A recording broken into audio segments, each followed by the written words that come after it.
और ये लोग मेरे बाबू को ख़त्म कर देंगे। इतना ऑक्सीजन का किल्लत सर, मेरा बाबू डर गया बहुत ज़्यादा। ऑक्सीजन सिलेंडर देखता था और कहता था हाँ वो ख़त्म हो जाएगा, वो ख़त्म हो जाएगा। मैं कहती थी नहीं ख़त्म होगा बाबू। 1.5 घंटे के लिए सर ऑक्सीजन सप्लाई बंद रहता था। बाद में हमें पता चला ये लोग ब्लैक मार्केटिंग कर रहे हैं अंदर में ऑक्सीजन सिलेंडर का। जो अस्पताल वाले हैं ना, वो ऑक्सीजन सप्लाई बंद कर देते थे ताकि बेचैन होके लोग खरीदें, उन्हीं से हम भी खरीदें। सर किस अस्पताल में हुआ है? सर हम लोग नोएडा में रहते हैं, मैं और मेरे हस्बैंड। अभी होली में हम लोग बिहार आए हुए थे सर, होली मनाने के लिए पूरी फैमिली का गेट टुगेदर था। 9 अप्रैल को मेरे हस्बैंड की तबीयत ख़राब हुई, फीवर हुआ उनको काफ़ी तेज। हमने कोरोना का 2-2, 3-3 बार टेस्ट करवाया, नेगेटिव आया। RT-PCR के लिए दिया तो वहाँ पे भागलपुर में थे हम लोग। वहाँ पे 1 दिन 2 दिन वेट करते करते 10 दिन तक रिपोर्ट नहीं आया। फिर हमने नोएडा के एक डॉक्टर हैं उनसे कंसल्ट किया, वीडियो कंसल्टेशन से। उन्होंने बोला कि CT चेस्ट करवाना है। हम लोग भागलपुर गए और CT चेस्ट करवाए तो उसमें उनका इन्फेक्शन आया। 60% लंग्स उनका उसमें इन्फेक्टेड था, डैमेज नहीं था, इन्फेक्टेड था बस। बाकी लंग्स का हर चीज़ परफेक्ट था, सारा चीज़ नाक का, गले का सब कुछ नॉर्मल था, उसमें रिपोर्ट में था।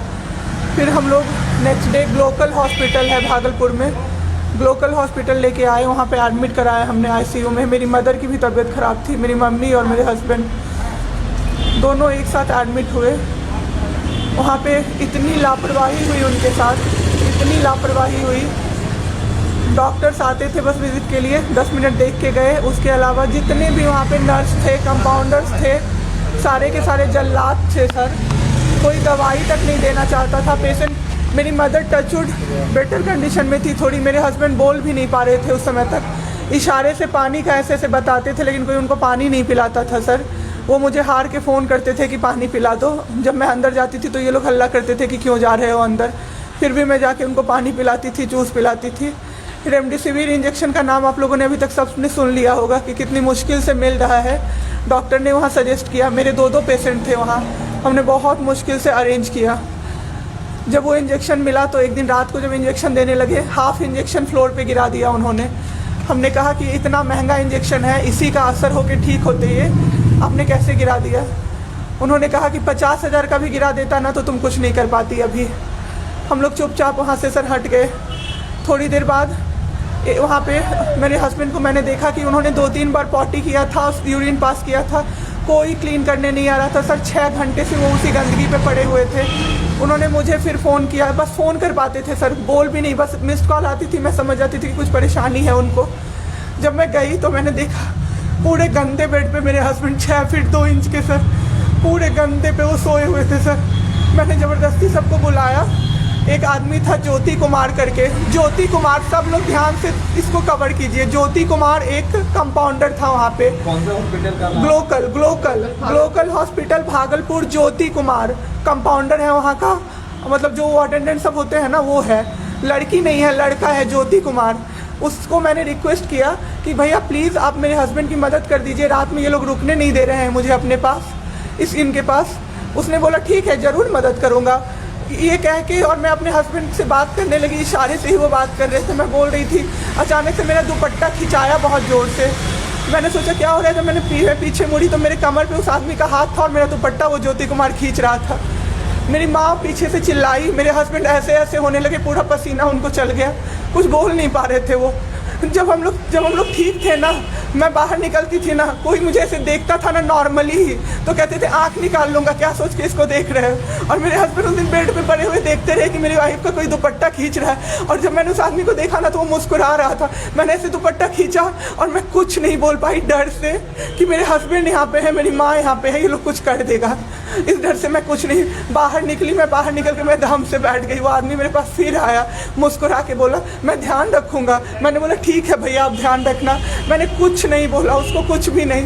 2-3 दिन बाद ऐसे ही कोई सुविधा नहीं, कुछ नहीं। मेरे हस्बैंड की तबीयत उस दिन से बिगड़ी जब रात के 2 बजे में मेरी मदर के बगल वाले बेड पे एक अंकल, मास्क उनका हट गया था और वो अंकल चिल्ला के नर्स को बुला रहे थे और मेरी मम्मी चिल्ला रही थी जल्दी आइए ये मर जाएंगे, जल्दी आइए ये मर जाएंगे। कोई नहीं आया और अंकल ने दम तोड़ दिया। ऐसे 3-4 लोग उस 2-3 दिन के अंदर दम तोड़े हैं बिना केयर के। बिना नर्स के आए। सारी नर्स टेबल कुर्सी लगा के सो जाती थी, कहती थी पागल हो गए हैं हम ही, अब मर जाएंगे इस कोरोना के चक्कर में, अब तो क्यों जॉब कर रहे हो, छोड़ दो, आपकी जगह कोई और आ जाएगा। उसके बाद वहाँ से बाई पैप वहाँ उस हॉस्पिटल में नहीं अवेलेबल था। मेरे हस्बैंड की तबीयत एक दिन बहुत ख़राब हो गई, उन्होंने मायागंज रेफ़र कर दिया, भागलपुर मायागंज हॉस्पिटल। हम लोग जब भी मायागंज आए, मायागंज की और हालत ख़राब, आईसीयू में 4 बेड था। मेरे हस्बैंड के बगल वाले बेड पे 4 लोग 6 से 7 घंटे में 4 लोग ख़त्म हुए। क्यों ख़त्म हुए? वो नर्स को बुला रहे थे, सिस्टर आ जाओ, दिक्कत हो रही है, दिक्कत हो रही है, और सिस्टर नहीं आती थी। एक अंकल तो बुलाते बुलाते उलट के गिर गए, पूरा सर फूट गया, ब्लड और मर गए वो अंकल वहीं पे। इतना मेरे हस्बैंड डर गए। शाम होते होते मेरे हस्बैंड की तबीयत अचानक से ख़राब होने लगी, पूरा ये सब ड्राई हो गया, एक लेयर वाइट कलर का जम गया उनके ऊपर, बहुत ज़्यादा तबीयत ख़राब हो गई। हम लोगों को समझ में नहीं आ रहा था कि हो क्या रहा था। अचानक से मेरे दिमाग में आया ना, डॉक्टर को कम से कम 5-6 बार मेरी बहन बुलाने गई है, क्योंकि कोई डॉक्टर था ही नहीं ड्यूटी। कब हुई आपके हस्बैंड की डेथ? परसों। सुनिए मेरी बात, पहले पूरी कहानी मेरी सुनिए। मेरी बहन 5-6 बार गई है बुलाने डॉक्टर को मायागंज में, तो डॉक्टर क्या कह रहे हैं, यार रात में भी सोने नहीं दोगे, रात में भी सोने नहीं दोगे। जब हमने देखा जाके सर, तो लाइट ऑफ, इमरजेंसी के नाइट डॉक्टर्स का लाइट ऑफ, और सब नीचे बिछा के मूवी देख रहे हैं और सो रहे हैं, और दरवाज़ा तक नहीं खोला सर। मेरे हस्बैंड की ऐसी हालत हुई, जब मेरी दीदी बहुत जाके चिल्लाई, तब एक डॉक्टर आए वहाँ से, तो उन्होंने देखा क्या कि मास्क, उन्होंने ऐसे मास्क लगा होता है ना, उसमें एक ऑक्सीजन सप्लाई का पाइप होता है ना, वो पाइप ही नहीं लगाया था सर, बस मास्क लगा के छोड़ दिया था, ऑक्सीजन सप्लाई आ ही नहीं रहा था। जब बहुत कम हो गया तब वो डॉक्टर आए और पाइप लगाया, मेरे हस्बैंड तुरंत में जिंदा हो गए। उसी दिन से उनके दिमाग में वो ऑक्सीजन की किल्लत का डर बैठ गया सर। बहुत 7 घंटे बिना ऑक्सीजन के रहे सर, लड़ते रहे। फिर उस दिन इतना वो डर गए, वो बोले नहीं अब हमको कहीं बाहर लेके चलो। दिल्ली में सर हमने बेड का किया, बहुत पता नहीं था, दिल्ली में कहीं भी जगह नहीं था। हम पटना आए, राजेश्वर हॉस्पिटल में सर पटना आए। यहाँ पे इन्होंने कहा आईसीयू में अटेंडेंट नहीं अलाउड है, नहीं जाओगे आप। मेरे हस्बैंड रोने लगे कि मेरी वाइफ को बस भेज दो, वो रहेगी तो मैं ठीक हो जाऊंगा। इन लोगों ने नहीं अलाउ किया सर। आज मैंने देखा, एम्बुलेंस से हम लोग भागलपुर से पटना आए थे राजेश्वर, रास्ते में उनको 3 बार पॉटी हुई थी सर। उसी गंदे बेड पे उनको 4-5 घंटे राजेश्वर में सुलाया रहा। मैं 10 बार जाके बोली बाहर से कि सर प्लीज़ बेड क्लीन कर दीजिए, वो हम लोग देख लेंगे ना। एक डॉक्टर निकले, मैंने बोला, वो मेरे हस्बैंड अंदर से ना बोल नहीं पा रहे थे, अंदर से ऐसे कर रहे थे, बुला रहे थे सबको। मैंने कहा सर वो बुला रहे हैं किसी को बाहर से, तो एक डॉक्टर मुझे कहता है अरे छोड़िए ना, वो छोरा तो ऐसे ही बौखला रहा है जब से आया है। मैं उस समय कुछ नहीं कर पाई सर। उसके बाद उनका ऑक्सीजन लेवल जब 37 हो गया, तब मेरे साथ मेरी दीदी थी, मेरे जीजा जी थे और मेरे जेठ थे। तब मैंने अपने जीजा जी से बोला कि अब मेरे से नहीं रहा होगा, मुझे किसी तरह से अंदर भिजवाइए। तब उन्होंने ज़बरदस्ती मुझे अंदर भेजा और 37 से 74 मैंने कर दिया 10 मिनट में। मेरे बाबू का ऑक्सीजन लेवल मैंने बढ़ा दिया।